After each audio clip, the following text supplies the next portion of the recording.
반갑습니다. 벌써 10번째 강의가 시작되게 되었습니다. 이 10번째 강의까지 오는 동안 정말 하나님께서 역사해 주셨고 또 함께 해주심을 마음속에 그리고 삶 속에 느끼면서 이번 강의를 다시 한번 준비하게 되고 또 생각하게 되었습니다.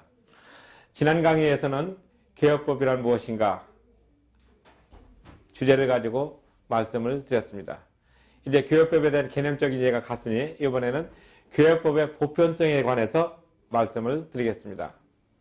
보편적으로 개혁법이라고 하면서 쓰여진 그 어원적인 연어는 313년 우리가 니케아 종교회의, 그 다음에 325년 밀라노 칙령에 이르러 가지고 구체화되기 시작했습니다.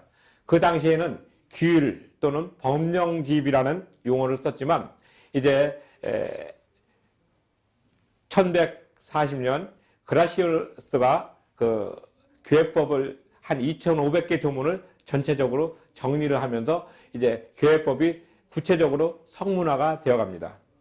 물론 이 기간에 700년 동안 여러 가지 굴곡이 있었지만 교회법 나름의 어떤 독특성을 가지고서 꾸준하게 연구되었던 것입니다.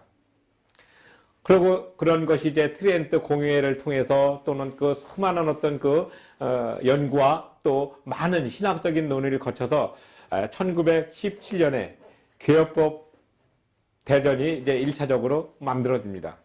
그러고 나서 이제 1983년에 교회법 대전이 전체적으로 만들어지는 것이 이 카톨릭에서의 역사로 보편적으로 봅니다.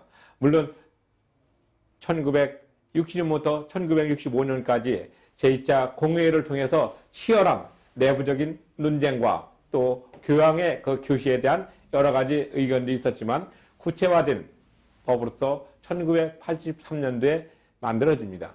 그에 비해서 우리 기독교는 교회법이라는 어떤 성법적인 것은 구체적으로 만들어지진 않았습니다. 그리고 각 교단마다 나름대로 조금씩 교회 헌법의 틀을 가지고 이제 원리적인 부분, 이걸 이제 도리적 부분이라고 하는데 이런 도리적 헌법 조항과 또 관리적 부분, 이걸 절차적 부분이라고 합니다. 이렇게 해서 구분을 해가지고 아주 약식으로 만들어진 것이 전부입니다. 물론 1922년, 1934년, 그리고 1962년 이때도 교회헌법이라는 틀은 가지고 있었지만 그런 것들이 조목조목 세세하게 이렇게 된 것은 아니고 그냥 교회의 원리, 그 다음에 교회란 무엇인가, 그 다음에 또 교회 정치 해가지고 이제 목사는 어떤 자격을 가지고 또 교회 직원은 어떤 자격을 가지고 장로는 어떤 자격을 가지고 임명되어야 될 것인가 하는 그런 부분, 그 다음에 또 교회란 무엇인가 하는 그런 부분에 대해서 명시적으로 정리를 했습니다. 그리고 이제 3부에는 이제 권징이라고 해서 권전징악의 약자입니다.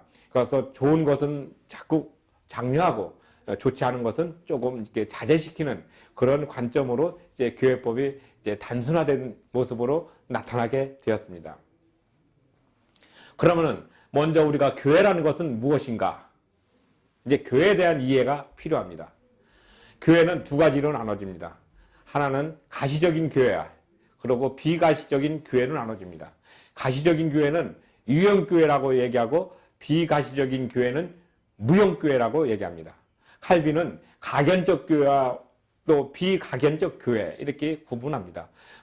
이것은 뭐냐면 우리의 교회의 본질적인 원형은 하늘나라에 있고 이 세상은 각 지역마다 그리고 사람이 사는 곳마다 그 하나님의 말씀을 증거하는 곳으로서 교회를 얘기합니다. 지금 보편적 교회라고 얘기하는 것은 바로 그런 그 말씀을 중심으로 모여있는 지구상에 흩어져 있는 교회를 얘기하는 것입니다.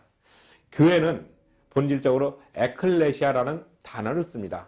원래는 클레시아에다가 에자라는 접두를 붙여가지고 뭐뭐의 그 안에, 그러니까 세상의 어떤 부분으로부터 이렇게 구분되어 있는 그런 용어를 씁니다. 원래 에클레시아라는 용어는 로마 귀족들이 자기들만의 어떤 그 고유한 권리를 보호하기 위한 어떤 그룹을 얘기했는데 그것이 이제 교회 안으로 들어와 가지고 이제 세상 바깥에는 구원이 없고 교회 안에는 구원이 있다 하는 그런 개념으로 쓰여지게 되었습니다. 그래서 교회는 이제 늘 하나님께서 보호해 주시고 예수님을 중심으로 모여 있는 어떤 공동체를 의미하는 것이 됩니다. 그리고 교회를 이제 다른 표현을 하면 방주라는 표현도 씁니다. 왜냐하면은 구약 시대 노아의 홍수 시대에 모든 세상이 다 이렇게 멸망당하고 징계를 당할 때 방주 안에 있는 노아와 그 가족들이 구원을 얻은 것을 모형으로 삼기 때문에 교회는 방주라는 용어도 씁니다. 그래서 어떤 교회는 방주, 배처럼 만들어서 이렇게 교회당을 짓기도 합니다. 그리고 교회라는 그 개념보다는 우리가 모여서 활동하는 것은 예배당이 원래 좋은 용어입니다. 그것이 또 본질적인 뜻에 맞는 용어인데 우리는 예배당에 간다, 교회를 간다 이런 얘기를 혼용해서 씁니다. 뭐 특별하게 따지고 거기에 대해서 이렇게 표현을 따질 어떤 그런 생각은 없습니다. 다만 교회라는 부분은 바로 구원을 얻을 수 있는 부분. 왜냐하면 교회는 본질적으로 예수님께서 이 땅에 부여해 주신 선물이기 때문에 그렇습니다. 그래서 교회는 음부의 권세, 곧 사탄의 권세가 이길 수 없는 유일한 장소가 교회이기 때문에 모든 어려움을 당하거나 고통을 당하고 있는 사람들은 교회에 와서 위로를 얻어야 되는 그런 모습으로 변한 것이죠. 그리고 또 교회는 우리가 생각하는 대로 단순한 곳이 아니라 하나님이 계신 곳, 예수님이 계신 곳이라고 해서 거룩이라는 단어를 붙입니다. 그래서 거룩한 곳, 교회에 오게 되면은 그래도 세상적인 어떤 모든 어려움과 힘든 것을 내려놓고 오직 예수님을 통해서 새로운 의로의 그런 모습을 가질 수 있기 때문에 그렇습니다. 그래서 교회의 보편성이다 얘기하면은 이 세상에 흩어져 있는 모든 교회는 다 하나님을 섬기기 때문에 또 하나님을 경배하기 때문에 같은 공동체로 봅니다. 그래서 우리는 미국에 있는 교회나 영국에 있는 교회나 아프리카에 있는 교회나 한국에 있는 교회나 모든 교회는 한 하나님, 예수 그리스도를 구세주로 고백하는 그런 공동체이기 때문에 하나로 여기기 때문에 보편성이란 용어를 씁니다. 여기 책에도 그런 부분들이 나와 있습니다. 먼저 교회 개념, 그 다음에 교회법의 개념 그렇게 나오고 그 다음에 이제 교회는 어떤 모습으로 이루어진 것인가. 그러면 이제 우리가 생각할 때 교회는 먼저 목사, 그 다음에 신도 이렇게 구분하지 않습니까? 근데 사실 이거는 목사와 신도가 뭐 특별하게 구분되어 있다는 것이 아니라 같은 믿음을 가진 존재로서 동일합니다. 근데 우리는 그것을 특별하게 어떤 신분적으로 나누는 경향이 있어요. 그래서 그 나눈다 보니까 귀족 계급이 생기고 특수계층이 생겨서 우리 헌법 제20조에는 국교는 부정된다. 우리나라에서는 특별히 하나의 종교를 가지고서 믿는 건 없다. 그리고 바로코 2항에는 이제 특수계급은 없다고 또 부인된다고 얘기합니다. 예를 들어서 우리 교회에 와서 어떤 사람은 더 많은 권리를 갖고 어떤 사람은 적은 권리를 갖는다면 그게 똑같겠습니까? 우리는 하나님 앞에서는 누구나 동등합니다. 목사가 됐든 장로가 됐든 권사가 됐든 집사가 됐든 어떤 사람이라도 하나님 앞에서는 동일합니다. 그래서 교회는 평등을 중심으로 얘기합니다. 교회에서 어떤 특별한 어떤 모습으로 대우를 받는 것은 그것은 옳지 않습니다. 늘 하나님 앞에 우리는 죄인이고 똑같은 동지의식을 가지고 이루어지는 것이 바로 교회입니다. 바로 이 책에도 그 부분을 분명히 써놨습니다. 이 책 72쪽에 보면은 하나님의 법과 교회법이라는 분야가 있고 또 교회법의 목적에서도 그 부분을 분명히 쓰여 있습니다. 바로 이런 현실적인 요구와 초자연적인 요구 사이에 나타나는 괴리감을 어떻게 절충하느냐, 이게 바로 교회법이 가져야 되는 특성 중에 하나입니다. 즉 실정법과 또 초자연적인 하나님의 법 사이에서 어떤 간극, 그걸 이렇게 채우느냐, 아주 중요한 요소가 됩니다. 그래서 우리는 우리가 얘기하는 중에 많은 어떤 오류를 범하는 게 무엇이냐면은 이 부분에서는 분명히 사람 사이 관계를 얘기하는데 갑자기 절대적인 하나님 법을 딱 들여놔요. 그래가지고 상대방으로 하여금 할 말을 좀 잃게 만드는 경우죠. 구체적인 얘기를 하나 들어보겠습니다. 자, 당신이 예수님을 믿고 그 복음을 돈 주고 배우지 않았습니까? 예, 저는 돈 없이 값없이 얻었습니다. 그래서 그 사람이 값없이 얻은 것을 복음을 전했어요. 여기까지는 훌륭합니다. 근데 이 사람이 그 법을 배우기 위해서 어떤 레슨비를 소위 받고 레슨비를 주고서 아주 귀한 것을 배웠어요. 그래서 어떤 모임을 강좌를 만들고 강사비를 받았어요. 그랬더니 어떤 사람이 그래요. 당신은 교회법 배우면서 왜 강사비를 받습니까? 하나님이 그렇게 받으라고 했습니까? 저한테도 그런 질문을 했었어요. 그래서 제가 이분이 질문하는 의도가 무엇인가 고민을 했더니 이분은 이제 좀 나를 좀 이렇게 좀 골탕 먹이려고 하는 그 의도로 그 질문을 했어요. 그래서 제가 무슨 대답을 했냐면은 저는 교회법을 통해서 돈 받고 강의하고 그러고 싶은 생각은 없습니다. 그러나 여러분이 좀 고급한 공부를 하려면은 이러이러한 책과 또 이러이러한 어떤 교재비를 지불하고서 오셔야 제 얘기를 듣기 때문에 그거는 실부로 제공하는 것입니다. 그랬더니 이제 그래서요. 그것도 무료로 줘야지. 뭐 하나님 믿는 사람이 왜 그래? 이렇게 하면서 저한테 또 이렇게 공박을 또 했어요. 그래서 제가 많이 생각을 했습니다. 이분은 나한테 어떤 것을 알고자 하는 질문이 아니라 나를 좀 곤란하게 하려고 하는 그런 의도가 있구나. 그래서 제가 이제 그분은 따로 이제 면담을 해서 이제 얘기를 했더니 이제 교회법 또는 교회에서 성경 공부 가르치면서 뭐 무슨 예를 들어서 뭐 에스라 무슨 성경 연구 뭐 느헤미야 성경 연구하면서 30만 원 또는 40만 원씩 받으면서 뭐 3조 뭐 2주 코스 또 뭐 다니엘 21일 기도하면서 또 몇십만 원씩 이렇게 하니까 그게 자기가 싫었던 얘기를 하면서 이제 교회에서도 이렇게 성경 공부를 가지고서 돈 버는구나 이제 이런 생각을 가지고 질문을 했던 걸로 기억이 됩니다. 그래서 제가 이제 그 부분을 이제 오해를 풀어드리고 보편적으로 우리가 그런 부분들에 대해서는 좀 관점이 다르니까 거기에 맞는 관점으로 얘기를 했으면 좋겠다. 그렇게 마무리를 지었습니다. 마찬가지입니다. 복음을 거저받았으니 거둬주어라 하는 이런 그 단어를 아무 쪽에다 이렇게 소위 찍어서 바르면은 거기에 대답할 사람이 그렇게 많지 않습니다. 저도 답변을 못하는데 다른 사람도 많이 그런 당혹스러운 면이 많다고 저한테 그런 얘기를 많이 했습니다. 저도 그런 질문을 받을 때는 참 난감할 때가 많습니다. 특히 공식적으로 어떤 자리에서 그런 질문을 받게 되면은 갑자기 내가 성경 말씀을 가지고서 이렇게 장사하는 그런 사람으로 전락되는 것 같아가지고 무척 당황스러웠습니다. 그러니까 문제는 아까 전제를 달았지 않습니까?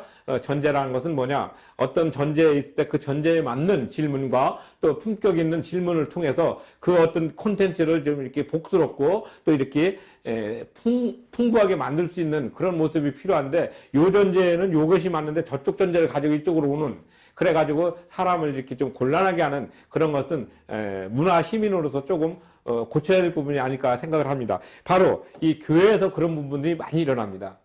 특히 교회에서 공부를 한다든지 특히 성경부 우리 열심히 했어요. 뭐 우리 중학교, 고등학교 그때쯤 되면 이제 우리 엄마, 아버지들은 뭐 배달 성경 공부 그다음에 좀 시간이 지나니까 무슨 뭐 성경 주제별 성경 공부 100개, 뭐 인물별 성경 공부 100명, 또 뭐 또 에스라 뭐 특별 성경 연구, 뭐 느헤미야 성경 연구, 뭐 여호수아 성경 연구, 어쨌든 뭐 성경 말씀 다 나눠가지고 다 이렇게 특별하게 자기들이 영감을 받은 것으로 생각을 해가지고 막 이렇게 가르치고 있었습니다. 근데 제가 한 6개 정도를 이렇게 쭉 공부를 이렇게 한 7, 8년 동안 공부를 해보니까 결국은 거기에는 지식과 성경을 이해하는 방법을 얘기해줬지 예수님께서 이 땅에 오셔서 어떻게 해야 된다는 그런 부분들은 양념으로 그냥 넘어가기 좀 밋밋하니까 뭐 예수님께서 여러분과 함께 하시길 바랍니다. 뭐 이런 어떤 멘트 정도로 끝나더라고요. 그래서 제가 그 다음부터 고민을 많이 했었어요. 왜 성경 공부를 하면서 예수님이 빠졌지? 제가 이런 도전을 스스로 받았습니다. 그러면서 이제 다양한 공부를 하면서 이제 교회법에까지 제가 공부를 하면서 정말 이 교회법은 예수님께서 우리 사람에게 주어야 될 중요한 법이구나, 그런 것을 새롭게 인식하는 귀한 계기가 되었습니다. 그래서 그 어려웠던 이 교회법 공부, 또 법률 공부를 저는 어떤 학부를, 법과를 나오고 그렇지는 않았습니다. 대학원도 사회복지학과를 공부했기 때문에 법하고는 그렇게 크게 연관이 되지 않았습니다. 근데 이제 법을 공부해서 교회의 어떤 건강성, 그 다음에 교회 운영의 투명성, 그 다음에 교회가 또 사회적인 공기로서 해야 될 어떤 기능과 역할이 있었다는 것을 깨닫고 나서 법을 공부하고 2년 동안 정말 열심히 공부했습니다. 그래서 이제 2년 만에 법학 박사 학위를 받으면서 그 주제를 바로 이 교회법에다 두었습니다. 한국 개신교회 교회법 체계에 관한 연구로 학위를 받았는데, 그 부분이 바로 오늘 이렇게 공부하고 같이 여러분과 함께 강의하는 내용의 일부입니다. 잠시 후에 강의를 다시 시작하겠습니다. 여러분들이 이 강의를 들으시고 마음에 드시면 구독과 종 모양의 좋아요를 꼭 눌러주시기 바랍니다. 이 교회법 개론은 목사님과 장로님과 안수집사님과 권사님들이 꼭 읽어야 될 필독서입니다. 그리고 또 이 강의 내용을 여러분의 지인들과 친구들에게 SNS 또는 페이스북, 카카오톡으로 널리 공유해 주시면 감사하겠습니다. 그리고 이 교재가 필요하신 분은 LGS TV 화면에 나오는 전화로 연락을 주시면 친절하게 응대해 드리겠습니다. 감사합니다. 잠시 후에 다시 강의를 시작하겠습니다. 제가 공부한 것은 1%도 안 됩니다. 예수님이 99.999%가 되는 것이죠. 근데 그 예수님을 어떻게 표현할 것인가? 사람마다 다양한 방법으로 표현을 합니다. 그리고 사람마다 자기가 만난 예수님은 이런 예수님이다. 뭐 어떤 분은 물질을 많이 주는 예수님이다. 어떤 분은 병 고치는 예수님이다. 또 어떤 분은 예언을 하는 예수님이다. 어떤 분은 지혜를 주시는 예수님이다 하면서 자기가 체험하고 느낀 예수님을 최고로 증거합니다. 좋은 현상이죠. 그러나 더 중요한 것은 그런 모든 것들도 다 예수님 한 분 본체를 나타내기 위한 것이란 것을 먼저 알고 얘기한다면 참 좋고 훌륭한 내용입니다. 그러나 대부분 간증이 그렇듯이 어느 정도 가다가 보면은 자기 자랑으로 끝나는 경우가 많습니다. 정말 그거는 경계해야 될 일입니다. 오직 나는 그분의 도구로, 그분이 쓰임을 받는 도구로 나는 존재한다는 생각을 먼저 생각하고 그 부분을 전제로 깔아주면은 아주 훌륭한 간증이 될 것이고, 그것을 만약에 간과하고 나타나면은 자기 자랑이 됩니다. 동전의 양면과 같이 정말 오컴의 면도칼과 같은 아주 아슬아슬한 경계를 걷는 것이 바로 신앙을 가진 분들의 간증이라고 저는 생각합니다. 그래서 저는 이 교회법을 공부하면서 저는 딱 한 가지만 기도합니다. 이걸 통해서 주님의 영광이 나타나는 것을 느끼게 하십시오. 그리고 나는 아무것도 가진 것이 없고 오직 주님 당신으로 만족하게 해주십시오 하는 그런 간절한 기도를 매일 하고, 그리고 또 나이가 이제 60살이 넘으니까 어떤 생각이 나냐면은 죽음에 대해서도 더 많이 생각하게 됩니다. 내가 죽는 것이 하나님을 향해서 가는 길이구나. 그래서 내가 죄인된 마음으로 하나님께 가야 된다는 생각을 항상 하면서 살아있을 때, 숨 쉴 때 주님의 뜻이 이 땅에 이루어지는 것을 조금이라도 더 멀리 전파되는 그런 마음으로 제가 이 강의를 시작하고 이것으로 강의를 끝낼 때까지 꾸준히, 그리고 내가 주님 나라에 갈 때까지 그런 생각에 변치 않기를 또한 기도합니다. 늘 우리는 이 교회법, 그러면 교회의 보편성, 이런 것들이 너무나 쉽게 들려졌고 너무나 많이 안다고 생각했기 때문에 사실은 그 본질적인 부분을 많이 잊어버리는 경우가 많습니다. 그래서 어떤 분은 교회 안 나가고 예수님을 믿는다고 얘기하고 하나님을 믿는다고 얘기하고 또 어떤 분은 간혹가다 교회를 믿는다고 얘기하는 분도 있습니다. 사실 우리는 교회를 믿는다고 얘기하는 게 아니라 예수님을 믿고 교회에 다닙니다 하는 표현이 좀 더 정확한 표현이라고 생각됩니다. 우리가 믿음을 가진다는 것은 예수님을 중심으로, 그리고 이 교회법도 결국은 예수님을 어떻게 섬기느냐 하는 것을 믿는 사람들의 행동 규범을 이렇게 규율하는 것이기 때문에 믿음을 가진 사람들은 적어도 이런 부분으로 있어야 된다는 것을 이 교회법에서 얘기해주고 있습니다. 왜? 몰라서 그런 것보다는 우리가 그런 것들을 습관적으로 까먹고 습관적으로 잊어버리고 습관적으로 무시할 수 있는 경향이 있는 것을 이 교회법을 통해서 툭툭툭 침으로 인해서 경계심을 갖고 조심하라고 하는 그런 모습으로 교회가 기능하는 것이고 교회법이 있는 것이지, 그 사람을 옥죄게 하고 정말 이렇게 하지 않으면 예수님한테 못 온다, 하늘나라에 못 간다 하는 이런 것으로 그 사람의 삶을 억압하는 것은 절대로 아닙니다. 그런데 유대교에서는 그것을 억압했어요. 유대인들은 하루에 정한 시간에 금식기도 했죠. 예배 드렸죠. 11조 드렸죠. 구제했죠. 또 자기네들 나름대로 어떤 말씀을 묵상하고 외우고 이런 모든 것들을 했는데 일반 유대인들은 그렇게 할 시간이 없었잖아요. 세리와 창녀 또 강도, 그러면 또 도둑질한 사람들, 이런 사람들은 그 거룩의 걷자로 갈 수가 없었어요. 그러니까 예루살렘 성전을 딱 지어놓고 나서 자기네들은 그런 모든 특권을 누리면서 자기네들은 천국에 간 것처럼 아주 1등 후보로 사람들 앞에 군림하고 있지 않았습니까? 그러니까 예수님이 오셨을 때도 그들은 뭐라고 했어요? 예수님 보고 당신 얘기는 믿을 수가 없다. 그리고 당신이 얘기하는 거는 도대체 신뢰가 안 간다. 그럼 당신이 얘기하는 하나님 얘기 보니까 하나님 말씀을 이렇게 좀 참담하게 모욕하고 있구나.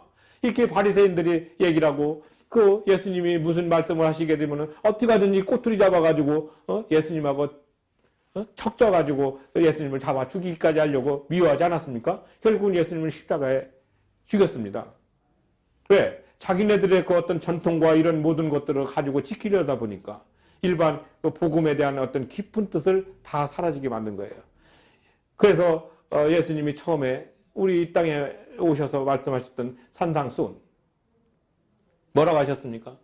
마음이 가난한 자는 복이 있으니, 마음이라는 단어보다는 심령이라는 단어가 더 옳습니다. 심령이 가난한 자는 복이 있나니 천국이 그들 것이다. 그 말씀의 어떤 모습, 심령이 가난한 것은 내가 도둑질을 하고 강도질을 하고 살인을 해서 피폐하고 하여튼 이러는 것이 아니라 내가 예수님을 모른다는 그 어떤 빈약함으로 인해서 고백하면은 예수님이 그 부유하신 그 예수님이 내 마음속에서 내가 그분과 함께 천국에 갈 수 있다는 그런 예수님의 영적인 부분을 얘기하지 않고 행동으로 모든 것들을 규율하면서 했던 그런 모습들을 예수님은 타파하셨던 것입니다. 결국은 그 타파했던 것이 기존 세력의 어떤 법을 어긴 것이 됐고, 그 법을 어김으로 인해서 십자가에 달려 돌아가시게 된 원인이 됩니다. 생각해 보십시오. 기존의 어떤 기득권으로 갖고 있는 사람들의 그것은 엄청 무섭기 때문에, 그리고 엄하기 때문에 그걸 지키기 위해서 다른 것을 또 만듭니다. 우리만의 한 가지 거짓말을 시키면 그 한 가지 거짓말을 정당화시키기 위해서 7가지, 8가지를 또 거짓말을 만들어야 된다고 하는 것과 똑같은 이치입니다. 그러나 예수님은 거기에 휩쓸리지 않으셨고 오직 하나님 나라, 그리고 예수님은 부자들이나 바리새인이나 그런 사람들 찾아간 게 아니라 정말 우리와 같이 죄가 많고 힘이 없고 연약한 사람들을 찾아오셔서 천국 복음을 증거해 주신 것입니다.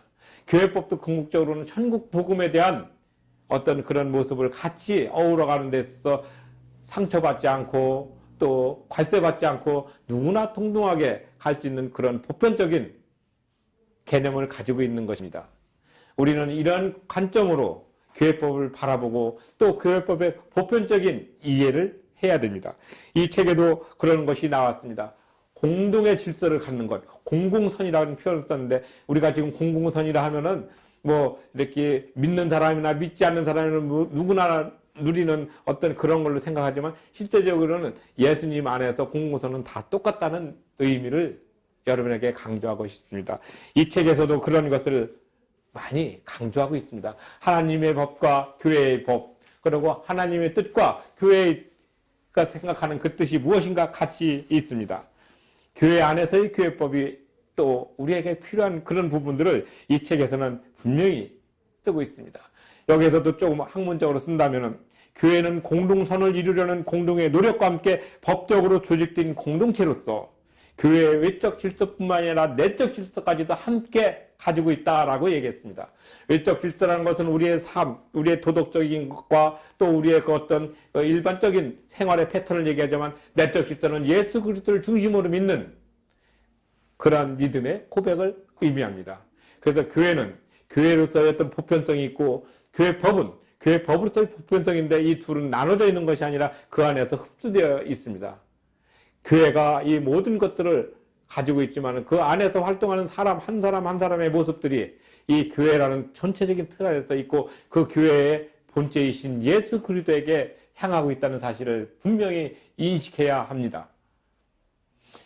우리가 교회법을 배우고 또 교회에 대한 어떤 이해를 할 때는 이러한 그 어떤 전제가 분명하지 않음으로 인해 가지고 세상 조직과 교회 조직이 동등하게 봐서 지금 많은 사람들은 교회에서 어떤 일이 일어나면은 참 걱정된다. 그런 얘기를 많이 합니다. 그러나 그런 사람들이 얘기하는 걱정된다의 개념과 우리 내에서 걱정된다의 개념은 전혀 다른 것입니다. 벌써 믿음을 가진 사람이 걱정된다 하는 얘기와 믿음을 갖지 않은 사람이 걱정된다는 얘기하고는 벌써 방향성이 다르기 때문에 그것은 같은 동급으로 놓을 수가 없습니다. 그래서 간혹가다 어떤 분들은 그런 얘기를 합니다. 사회가 교회를 걱정하는 시대가 되었다. 그러나 저는 그 얘기에 동의하지 않습니다. 오히려 교회가 이 사회의 어떤 모습을 보고 걱정하고 기도하면서 이 사회가 올바른 공체로 나갈 수 있도록 끊임없이 기도하고 있는 사람이 더 많다는 사실을 간과하고 보여진 것만 얘기하기 때문에 그런 얘기를 하는 걸로 저는 생각합니다. 실제적으로 나타난 것은 그 작은 사람들이 더 커 보이고 더 목소리가 크기 때문에 다 그런 것처럼 보이지만 실제적으로 교회 안에서 내적으로 눈물을 흘리면서 하나님의 나라가 올 때까지 늘 기도하면서 나가고 있는 사람이 훨씬 더 많다는 사실을 우리는 알고 그 안에서 내가 그 한 사람으로서 존재해야 된다는 사실, 그것이 바로 교회법이고 또 교회고 또 예수님의 근본적인 정신입니다. 예수의 영이 이 땅에 가득 차게 되면은 우리는 교회 안에서 풍성한 기쁨과 즐거움을 함께 누리게 됩니다. 그래서 우리는 늘 이러한 그 어떤 전제와 이러한 조건적인 부분들을 간과한 채 가볍게 여기고 보여지는 걸 가지고 모든 것인 양 얘기하는 어리석음을 범하지 않는 그런 모습이 필요합니다. 교회 안에서 있는 우리 모든 사람들은 교회라는 어떤 보편적인 이해, 교회법이라는 보편적인 이해, 그리고 교회법이 가지는 개념, 그 역사, 이런 것들이 결국은 예수 그리스도의 법을 이 땅에 실현하기 위한 하나의 방법으로서 선택되었던 것이지 그것이 전체적인 목적이 아니라는 사실을 분명히 깨닫고 이 교회법을 수강하시고 시청해 주셨으면 감사하겠습니다. 늘 우리는 교회법을 통해서 어떤 삶의 규율이 아니라 그 삶을 풍요롭게 하고 풍성하게 하기 위한 하나의 전제조건으로 존재한다는 사실, 그리고 그 안에서 교회라는 어떤 부분이 정말로 우리 삶에 얼마만큼 필요하고 정말 필요조건으로 나타나는 것인지 알 수가 없습니다. 물론 충분조건이 된다면 그 안에 예수님이 계시면 충분조건으로 변할 수가 있습니다.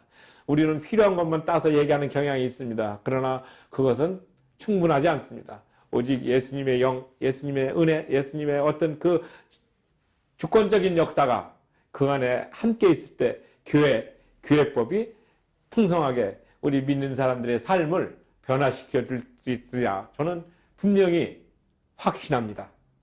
이것으로 오늘 교회법의 보편성에 대한 것을 신앙적인 관점에서 신앙적인 패러다임으로 그리고 신앙적인 프레임으로 이렇게 말씀을 드렸습니다. 제가 중간중간에 프레임이다 또는 패러다임이다 그런 얘기는 안 했다 할지라도 이 부분은 프레임적인 사고구나, 이 부분은 패러다임적인 사고구나, 이 부분은 포커스가 이렇게 됐구나 하는 것을 제1강부터 7강까지 들으신 분은 그런 부분들을 어느 정도 구분하면서 들을 수 있는 그런 안목이 생겼으리라 믿습니다.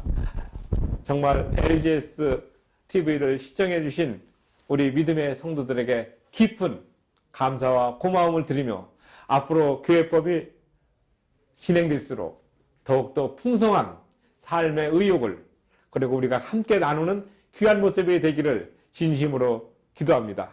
고맙습니다.